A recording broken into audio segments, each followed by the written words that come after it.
Bonsoir, bonsoir Christophe, bonsoir à tous. Eh bien, je suis ravi de t'accueillir et de vous accueillir dans ce nouveau bulletin astronomique de l'almanach des faits célestes pour la période du 13 au 20 juillet 2022, la troisième phase de la première lune d'été. Elle commence donc avec la pleine lune le 13 juillet à 20h37 et s'achève avec le dernier quartier le 20 juillet à 16h18. Donc la semaine est particulièrement marquée par l'opposition du Soleil à Pluton et la conjonction supérieure de Mercure. On va voir ça tout à l'heure. Et à part ça, la Lune, donc, on va la regarder avec Stellarium, de la pleine Lune au dernier quartier. Donc, de nuit en nuit, elle va se lever de plus en plus tard en début de nuit pour se lever au milieu de la nuit quand on arrive au dernier quartier. Donc, on va la suivre, l'accompagner et on va voir qu'elle va être conjointe à Saturne, à Pluton et à Saturne aussi cette semaine. Donc, ça nous fait les petites trames des événements de la semaine. On va commencer par aller sur Stellarium et puis on fera le détail. Non, on va commencer par le détail des événements de la semaine, donc avec une pleine lune qu'on va regarder tout à l'heure, donc qui est conjointe à l'étoile Nunki du Sagittaire et qui est au périgée. Donc c'est la pleine lune à 20h37 le 13. En même temps, en héliocentrique, Vénus est conjointe à Uranus. Et nous arrivons au 14, où la Lune est conjointe à Pluton, donc très peu de temps après la pleine Lune, au moment du coucher de la pleine Lune, c'est pour nous le 14 au matin, aux alentours de 6 heures, eh bien, la Lune est conjointe à Pluton. Et ensuite, elle entre dans le signe du Là, Verseau. Oui, oui, vas-y. c'est pas partagé, clair. Hein. Ah oui, c'est vrai. Merci. Bon, tu as pu suivre jusque-là tout de même ce que je racontais, donc on va le voir. Oui, oui, oui. On va le voir de visu, partager l'écran. Voilà. Donc, le 13, lune conjointe Nunki, au périgée, c'est la pleine lune. En même temps, Vénus est conjointe à Uranus. Le 14, donc dans la nuit du 13 au 14, nous avons d'abord Mercure qui rentre dans les limites zodiacales, car elle en était sortie un petit peu, les limites zodiacales nord. Elle avait atteint sa déclinaison maximale la semaine dernière à 23 degrés 50 minutes à peu près, donc pas très haut, mais enfin elle était hors limite et elle rentre. Et donc, au moment où la Lune se couche, eh bien, cette pleine Lune, au moment où elle se couche, elle est conjointe à Pluton. Donc, la semaine est un peu signée avec Mercure et Pluton, nous allons voir. Le 14 à 10h13, la Lune entre dans le signe du Verseau. Elle est donc devant la constellation du Capricorne. Elle aussi, elle était hors limite zodiacale, mais sud, donc le plus bas possible en dessous de l'équateur. Elle remonte maintenant et elle rentre dans les limites zodiacales, le 14 à 20h34. Nous arrivons au 15 juillet, où elle atteint sa latitude minimale. Donc là, c'est par rapport au plan de l'écliptique. Allez, je vous montre les deux plans avec Stellarium, parce que le plan de l'écliptique, donc c'est le plan Terre-Soleil, et le plan de l'équateur, non, ça c'est le méridien, ça c'est la grille équatoriale. Excusez-moi, un petit doute sur l'affichage du plan de l'équateur. Ah non, c'est pas ça.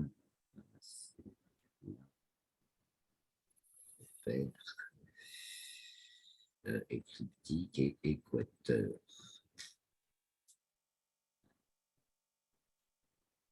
Et voilà. Et donc, le plan de l'équateur, dont l'intersection, évidemment, des deux plans, c'est le point vernal. Là, c'est le point opposé au point. C'est gamma prime. Gamma, c'est 0 bélier. Là, c'est 0 valence, cette petite intersection. En 0 degré du signe de la balance. Soit dit en passant. Donc, c'était pour expliquer que quand on parle de latitude, c'est en hauteur par rapport au plan écliptique, qui est le plan Terre-Soleil. Et quand on parle de déclinaison, c'est par rapport au plan de l'équateur, plus haut ou plus bas. C'est la hauteur par rapport au plan de l'équateur terrestre prolongé dans l'espace. Donc, je reviens sur notre fiche résumée que vous trouverez dans l'article à télécharger. Et donc, le vendredi 15, la Lune atteint sa latitude minimale. Ça veut donc dire qu'elle est au plus bas, en dessous du plan de l'écliptique, ce qu'on appelle le ventre du dragon, à 18h42. Samedi 16, elle est conjointe à Saturne. Et donc, super, on est reconnecté. J'ai eu une petite coupure. Désolé. Alors, je reprends le partage d'écran. Partager. Donc, voilà, Stellarium. Voilà ma fiche. On va y arriver. Lune, donc, dans le ventre du dragon, ou à sa latitude minimale, le plus bas en dessous du plan Terre-Soleil. Après, donc, elle remonte, et conjointe à Saturne dans la nuit du 15 au 16, 0h27, le 16. Et donc, la Lune est en dessous de Saturne. C'est bien visible. Tout ça, Saturne se lève à 22h59, 23h à peu près, et la Lune une demi-heure plus tard. Et elle culmine aux alentours de 4h10. Samedi 16, Vénus arrive devant la constellation d'Orion, va faire un petit passage devant Orion jusqu'au 18 juillet, où elle arrive devant les Gémeaux. On va regarder ça avec Stellarium, si vous voulez. On va y aller, tiens, parce que 16. Donc, on va se mettre un peu plus tard, le 16, on a dit, à 9h42, bon, c'est pas une heure où on peut la voir, donc on se met un peu plus tard, le 16, voilà. Et dans un moment où on voit Vénus, un peu plus tard dans la nuit, j'espère que ma connexion Internet va tenir le coup. Un peu plus tard encore dans la nuit, voilà Vénus. Et là, elle est devant la constellation d'Orion. Vous voyez, j'affiche les limites des constellations. Elle frôle, quoi, parce que là, voilà, ça c'est Orion. Et donc, on peut la suivre de jour en jour. Alors, elle se lève donc maintenant, toujours à peu près 1h, 3/4 avant le soleil, aux alentours de 4h25. Donc, le 16, voyez, le 15, le 14, c'est pas ça, je aussi. Voilà, le 14, donc, et oh, elle est mais c'est magnifique ça. Et nous avons, ça ne se verra pas, mais il y a elle est conjointe à cette étoile, Tiangane du Taureau. C'est non loin de la nébuleuse du Crabe, mais bien sûr, on voit rien, parce que Vénus se lève tard, on ne peut pas observer à côté de quoi elle est dans les lueurs de l'aube. Alors, c'était pour la regarder, pour regarder devant quelle constellation elle se trouve. Donc, elle est devant le Taureau et elle avance de jour en jour. Donc, elle passe 2 jours à frôler la frontière. Elle est passée devant Orion, un peu sur la frontière, et ensuite elle arrive devant les Gémeaux et elle va rester devant les Gémeaux ensuite jusqu'au 10 août. Revenons au 16 juillet, donc, à part que Vénus arrive devant la constellation d'Orion, la Lune entre dans le signe des Poissons, et le dimanche 17, nous avons la conjonction supérieure de Mercure, qui est une opposition Mercure-Terre en héliocentrique, donc c'est dimanche 17, et toujours dimanche 17, ah tiens, j'ai une erreur dans mon texte, car à 21h24, elles ne sont pas à leur place. Ah, je vérifie. Ça, c'est quand on met le nez dessus. La conjonction, c'est le 16. Ah, ben, c'est une toute petite erreur d'affichage. C'est le 16, Mercure, conjonction supérieure, et c'est marqué 17, donc je corrigerai. Et le lendemain, Pluton est au périgée. Donc le 16 à 21h24, le 16 à 21h37 et le 17 à 9h54, Mercure est opposé à Pluton en héliocentrique et Pluton est au périgée, c'est-à-dire au plus près de la Terre. Et donc, comme elle est dans le 28e degré du signe du Capricorne, Eh bien, Mercure est donc dans le 28e Cancer à ce moment-là et entre dans le signe du Lion le 17 à 22h05 en héliocentrique. Revenons les pieds sur Terre. Lundi 18, la Lune est conjointe à Neptune. Vénus arrive donc devant la constellation des Gémeaux. La Lune entre dans le signe du Bélier à 13h17. Toujours lundi 18, Mercure qui avance aussi devant les étoiles arrive devant la constellation du Cancer. Et en héliocentrique, lundi 18, toujours, Mars est conjointe à Neptune. Mardi 19, la Lune qui monte en déclinaison, donc par rapport au plan de l'équateur, se trouve dans le plan équatorial à 3h16 et passe en déclinaison nord. Elle est donc montante, hein, c'est ça qu'on appelle la Lune montante, à ne pas confondre avec la Lune croissante, quand c'est de la nouvelle Lune à la pleine Lune. Or là, justement, nous sommes en Lune décroissante. Cette semaine, elle est gibbeuse décroissante, puisque nous avons de la Lune ronde au quartier. Et bien là, elle s'appelle gibbeuse dans ce cas. Et ce mardi 19, en même temps, c'est le jour où la Lune est conjointe à Jupiter, qui est également encore un petit peu au-dessus de la Lune, à pratiquement 2 degrés. Et donc, on est toujours avec Mercure cette semaine, qui est à son apogée, donc au plus loin de la Terre, sa plus grande extension, et qui entre dans le signe du Lion à 14h34, le mardi 19, où elle va se trouver jusqu'au 4 août. Et c'est le jour où le Soleil est opposé à Pluton, donc ça c'est en géocentrique, mardi 19, en coordonnées moyennes de la date, parce que si vous faites vos recherches vous-même, selon le système de coordonnées que vous employez, vous n'avez pas les mêmes heures. Hein, donc, ne vous affolez pas si vous en trouvez d'autres. Moi, c'est en coordonnées moyennes de la date. Mardi 19, Soleil opposé Pluton à 19h51 et Terre conjoint Pluton en héliocentrique à 3h23.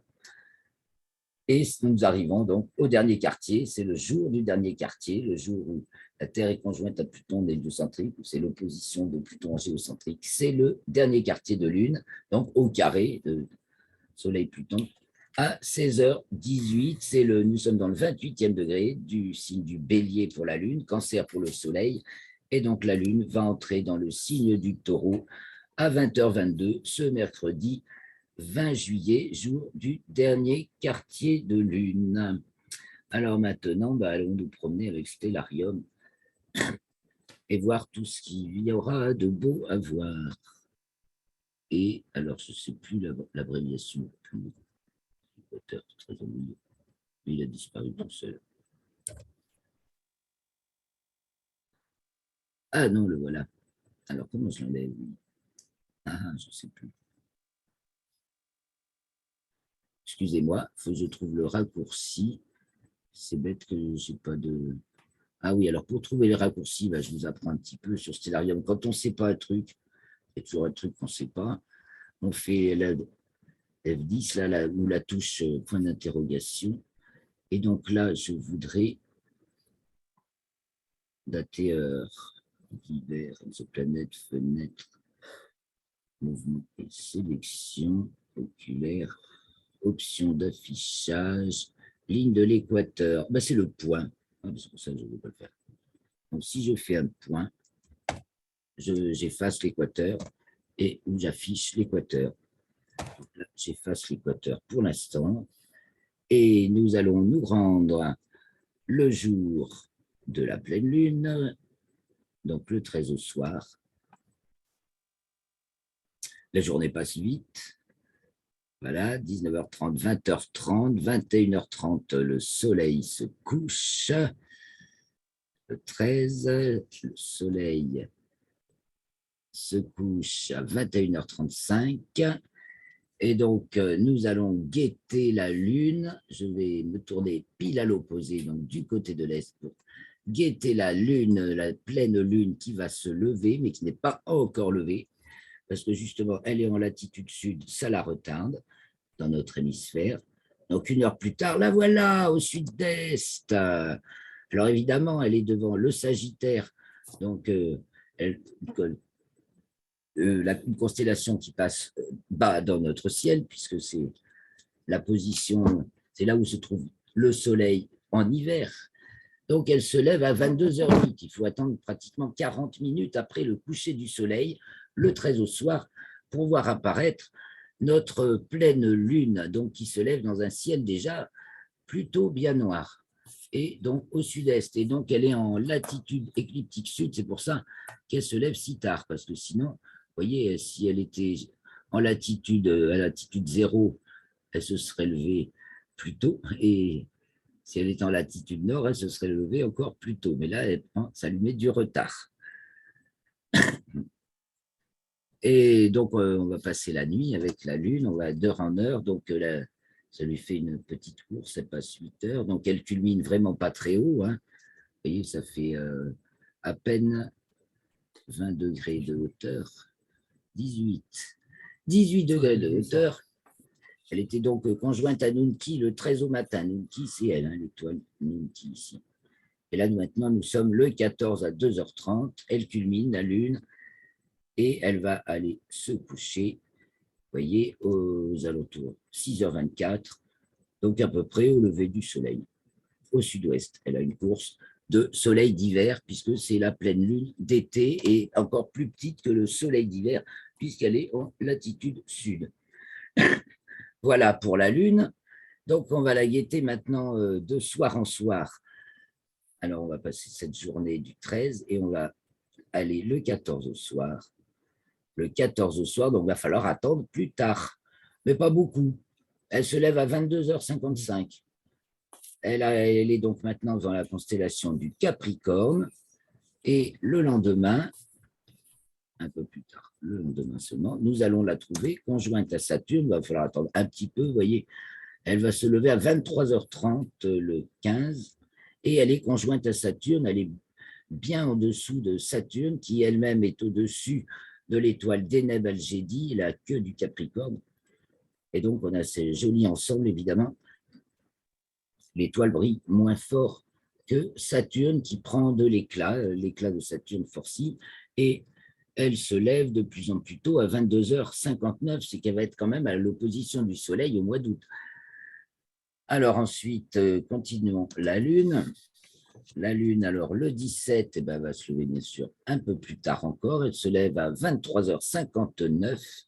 Elle est maintenant devant la constellation du Verseau, donc le 17. Le 18, elle va se lever encore plus tard, 0h22. C'est le jour où elle est conjointe à Neptune, qui se trouve ici, qui elle se lève à 0h01. La Lune se lève un petit peu plus tard, le 18 donc. On continue, le 19. Il faut attendre un petit peu pour avoir la Lune. Elle est conjointe à Jupiter et elle se lève à 0h43, alors que Jupiter se lève à 0h26, donc un petit peu plus tôt. Elle est en dessous de Jupiter encore, mais elle remonte en latitude. Et le 19, elle se lève à 1h02 du matin. Elle est devant maintenant la constellation des Poissons, comme Jupiter d'ailleurs, et même Neptune d'ailleurs. Et sont toutes les deux devant la constellation des Poissons. Alors, on va aller 1 heure plus tard. Neptune est encore devant la constellation des Poissons. Nous sommes le 20 à 2h30, elle se lève à 1h03 et elle est devant la constellation des Poissons. Voilà pour la Lune. Donc, ensuite, du coup, en début de nuit, on va avoir de moins en moins de lune. Donc, on va pouvoir revoir le ciel, les étoiles. Donc, on va se mettre 1 heure plus tôt, le 20, et on va regarder un peu notre ciel de milieu de nuit.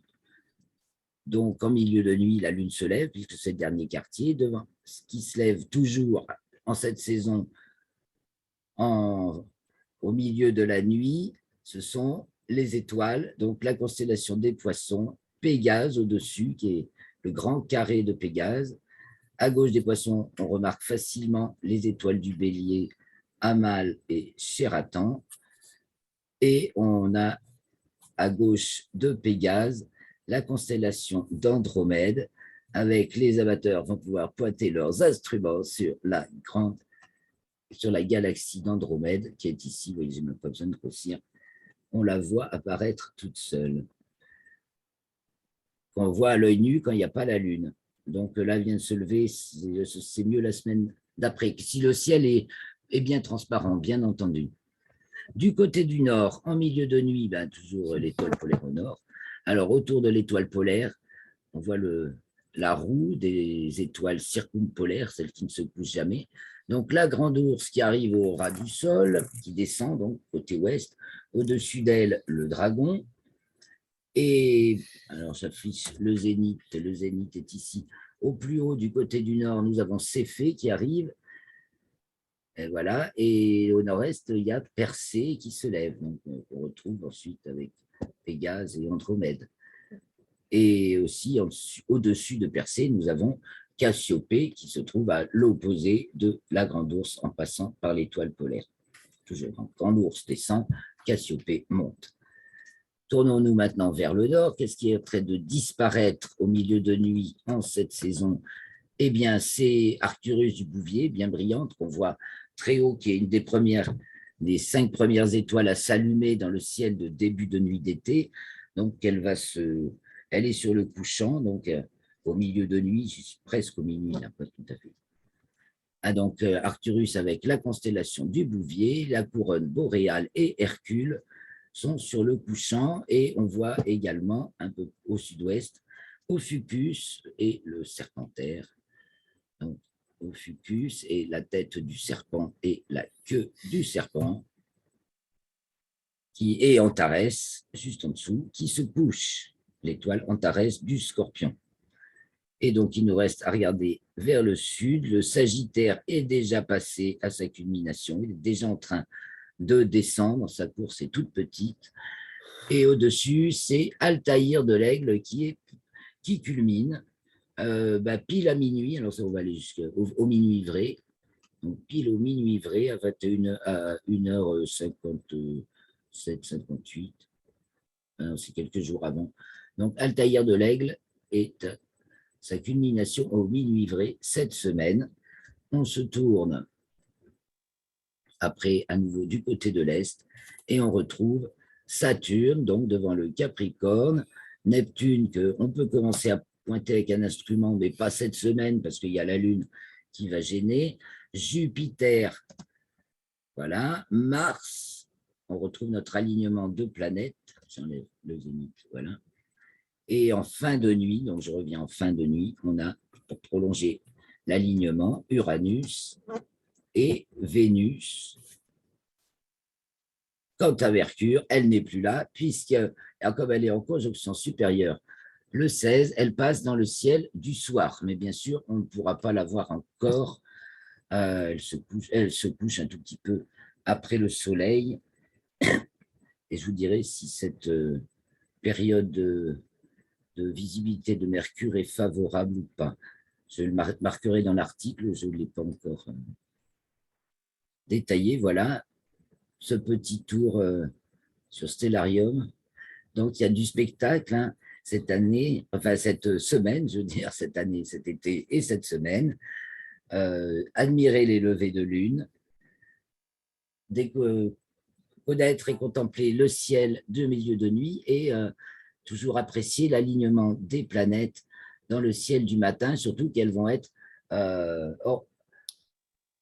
honorées par la Lune, l'une après l'autre, donc Saturne, puis Neptune, puis Jupiter. Et la semaine prochaine, il y aura Mars, Uranus et Vénus. Donc, on a aussi regardé cette semaine, il reste quelques minutes, des occultations d'étoiles par la Lune, que je vais vous montrer les images ici. Alors, je remets un petit partage. Il va y avoir 2 petites occultations d'étoiles par la Lune. C'est ici.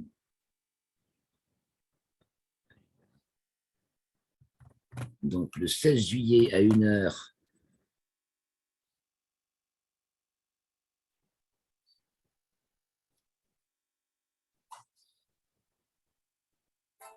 donc la Lune occulte de temps en temps des étoiles. Ah non, ça c'est sa libration. Ah oui, Ça, c'est sa libration, pardon. On peut en parler aussi. Donc, la Lune est décroissante. Donc, on voit la ligne du Soleil qui se couche sur la Lune au fur et à mesure des jours de la semaine qui passent. Donc là, ça, c'est la mer des Crises. Donc, le 16 à 1 h du matin, on voit le Soleil qui se couche sur la mer des Crises et on identifie bien le cratère Endymion sous les rayons du Soleil couchant. Donc. Et puis, on a une autre à remarquer quand c'est la libration maximale en longitude, je crois bien, donc elle montre son nord au maximum. Et à ce moment-là, on voit le coucher du soleil sur un trio de cratères, là, assez facile à identifier. C'est Théophilus, Cyrillus et Catharina, 3 critères qui forment une petite, qui s'enchaînent, voilà. Donc ça, c'était les librations, c'est quand justement la Lune, quand elle est en latitude écliptique minimale, elle nous montre un max de nord, puisqu'on est au-dessus. Et quand elle est en latitude écliptique maximale, elle nous montre un max de sud. Donc là, elle nous montre un max de nord, puisqu'elle est en latitude minimale. Et ensuite, elle nous montre aussi un peu plus d'est que d'ouest. Et là, donc, c'est un peu plus d'est cette semaine, puisque c'est lié à sa vitesse entre l'apogée et le périgée. Alors, initialement, ce n'est pas ça que je voulais vous montrer, c'est dans les images, parce que je ne les ai pas encore mis. Voilà, c'est là. Et les planètes, la réapparition de l'étoile. J'en ai fait qu'une.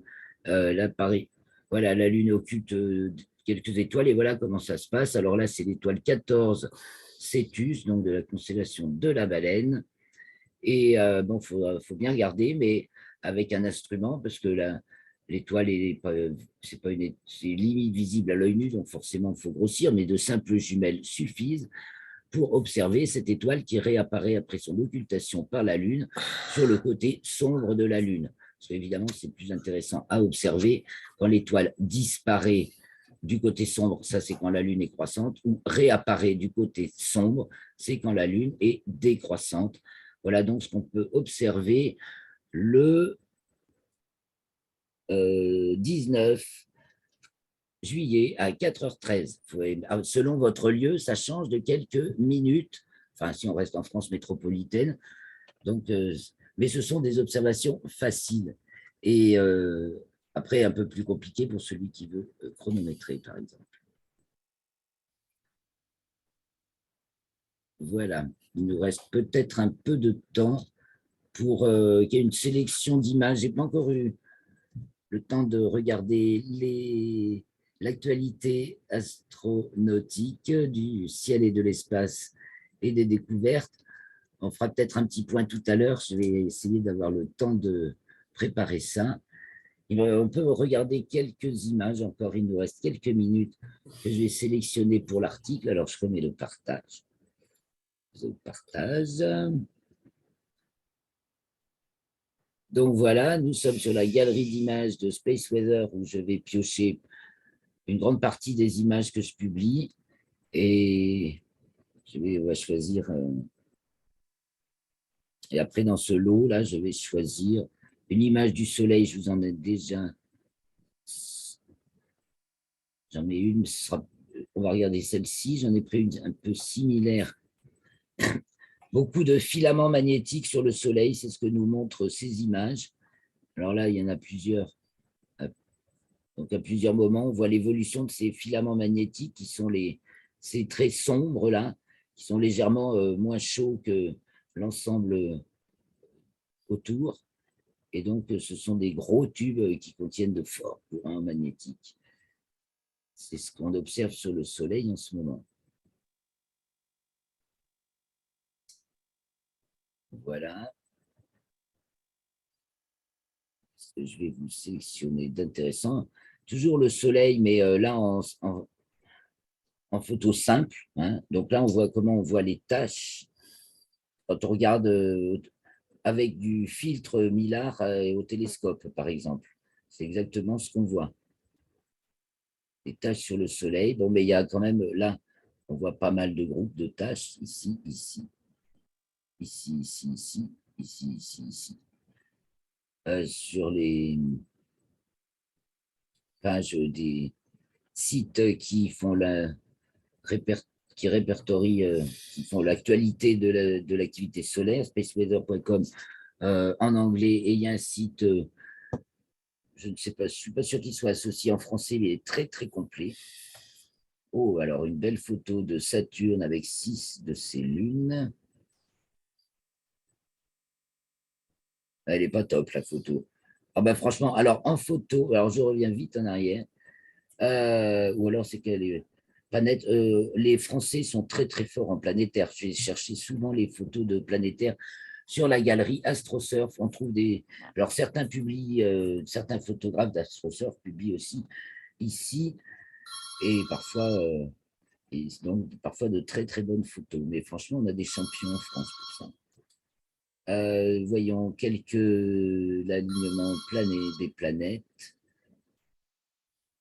Je vais jeter un coup d'œil.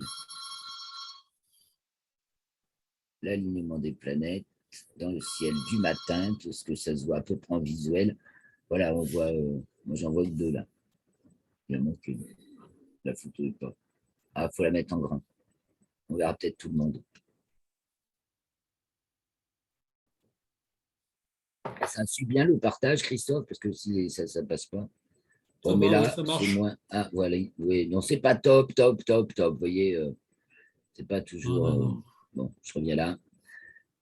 On va s'arrêter là. Je vous mettrai quelques images quand même hein, dans l'article.